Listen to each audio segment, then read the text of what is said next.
drone, c'est l'automatisation. Ça veut dire que quelque part, ton travail, tu l'auras peut-être plus bientôt.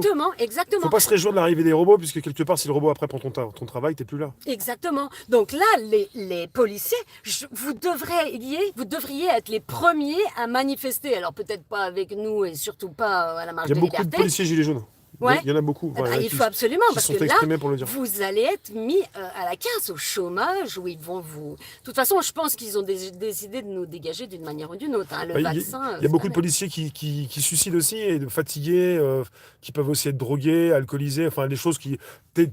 C'est difficile parce que il faut qu'ils assument ce qu'ils font. Ouais, Enfin, le délitement de la police, enfin le manque de moyens. Et ouais, donc c'est la crise au sein de la police. bien sûr, bien Et sûr. quelque part, comment faire? Comment dire? Eh ben, nous, on vous propose un changement de monde Ils savent radical. plus où se mettre, quoi, des fois. Dans le monde qu'on veut, nous, les Gilets jaunes, qu'on commence à avoir bien théorisé, entre les Gilets jaunes constituants, Étienne Chouard, etc., et tous ceux qui travaillent à réfléchir comment sera le nouveau monde, venez avec nous.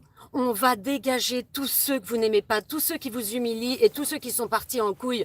Ils seront soignés parce que là, c'est plus possible d'avoir des gens qui dégradent à ce point-là votre métier. Alors, c'est même pas un métier, c'est une fonction.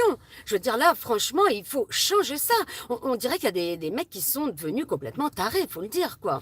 Donc, ils salissent toute la fonction. Donc, j'imagine qu'il y a des gens des policiers, des gendarmes, des gens de l'armée qui se disent, bon, là, ça suffit, quoi. Bien sûr. Aidez-nous à renverser ce système-là et on restaurera votre fonction de manière bien plus saine, quoi. Ben, Jeanne, en tant que gilet jaune, pour toi, les médias, c'est important parce que tu penses que c'est aussi une partie du problème. Hum, Parce que c'était pas la manif des médias, c'est souvent c'est Sylvain Baron qui avait commencé à le faire, même il m'a dit depuis un certain temps. ouais, Et depuis quelques temps, il y a beaucoup plus de monde qui se sont retrouvés proches de lui. ouais. Mais vous avez aussi, toi aussi, tu as trouvé que la manif était intéressante par rapport à ça. Ah bah évidemment, c'est-à-dire qu'en fait les médias ils participent à mort à tout ce qui se passe. Mm. Je veux dire, si ils passaient pas leur temps à répéter en permanence, mais si c'est dangereux, mais ah là là, etc. Il va falloir se vacciner. Mais si c'était Raoult, Fouché, tout ça qui vous disait les informations, vous seriez comme hier j'ai vu une vidéo, je crois du Danemark. Personne n'a de masque, tout le monde se balade dans la rue, les gens vivent Au Danemark, normalement. ils ont bougé un peu les citoyens et Voilà, ils ont fait reculer un peu ils ont carrément. leur Alors le gouvernement. Danemark, c'est carrément que au tout début de l'épidémie, de la première, enfin au tout début, Ouais, euh, ils devaient avoir la vaccination obligatoire.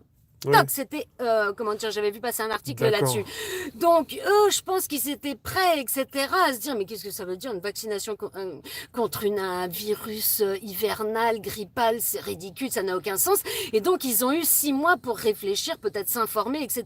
C'est pour ça que nous, carrément, ah non, vaccination, il y a Barbier qui commence à dire, oui, il faudrait que ce soit obligatoire. Et puis Macron qui dit, non, non, vous inquiétez pas, donc... tout à fait, encore une fois, un mode comment dire, de manipulation qui est souffler le froid, le chaud, donner des informations. Du coup, le cerveau des gens, ils savent pas à quoi se tenir. Et on vous baisera plus facilement comme ça. Parce que là, d'un coup, ils vont dire, ah bah si, par exemple, là, hier, ils décident, ils vont tester 3 villes. Ah oui? Non mais oui, ils ont annoncé aujourd'hui à la radio qu'ils testaient Lille, Saint-Étienne et puis je ne sais Parce qu'on est plus. parti sur les vaccins, mais au niveau des tests, ils veulent des tests massifs en fait. Ah bah oui, parce qu'il leur faut du nombre de minimum cas pour pouvoir infliger la vaccination. Donc comme là, ils voient qu'il n'y a plus assez de gens qui vont se faire tester pour rien, bah ils se disent, bah on va les forcer. On Donc, va tester carrément de donc force une ville. véritablement, pour les restaurateurs, c'est mort, puisque le président a précisé, au-dessus de 5000 cas, les restaurants ne pourront pas réouvrir. Mais Parce que le 20 oui, janvier, c'est pas une réouverture forcément, c'est suivant les cas par jour. On peut pas En dépasser les plus, 5000. mais non, arrêtez. En plus de ça, moi, au moment du déconfinement, j'ai discuté avec pas mal de barman, de restaurateurs et tout ça. Ils ont bien dit, ils ont passé tout le début de la pandémie. Je veux dire, ils n'arrêtent pas de croiser des gens, ils ont jamais rien eu. Parce que quand t'as une forte constitution, que t'es en train de travailler, que t'es dans ton Ouais. délire, il y a aucune raison de te choper la première grippe qui passe. D'ailleurs, des grippes, on en a toujours eu, on les attrape pas forcément. Parce que là, on est entouré de chiffres, avec des chiffres proposés souvent par les médias. Mais toi, autour de toi, est-ce que t'as des... Parce qu'en fait, on se pose des questions, non pas sur le vaccin ou le virus, mais sur le réveil, entre guillemets, des gens. Est-ce que Ouais. tu es entouré de personnes qui de plus en plus comprennent ce qui se passe? Je parle pas de ta famille ou de ceux Mm. qui sont pas ont pas envie d'en parler, mais est-ce que tu vois autour de toi des gens de plus en... Parce que des fois, on se dit, non, lui, il va pas forcément être d'accord, mais en fait, tu commences à parler avec une personne, Mm. et elle a les mêmes idées, elle est d'accord avec toi. Mais elle Ouais. bouge pas. Ouais, alors voilà. Bon, il faut dire que le documentaire Hold Up nous a vachement aidé là. C'est parce